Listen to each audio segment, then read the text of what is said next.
So we started actually only with cleaning, vacuum cleaners, scrubbers, thingy this.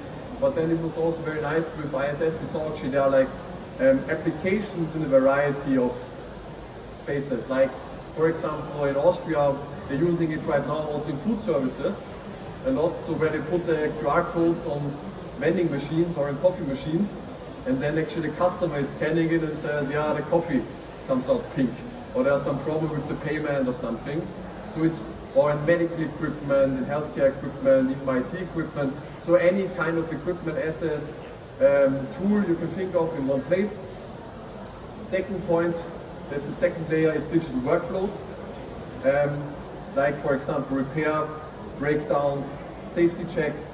And there we managed actually to reduce the downtime by 75%, to less than 72 hours. And where we also, that's also important, integrate the suppliers. For example, in a country in Asia where we started with ISS, we integrated the suppliers.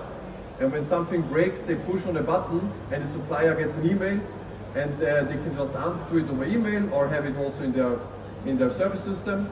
And the whole interaction is not only email or phone, but in ToolSense. And for the supplier, it's also nice because it's one central place.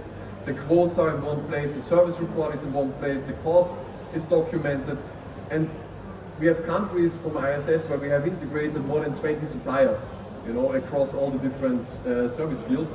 And it's a very nice, also a very nice thing also for the site managers to make life easier.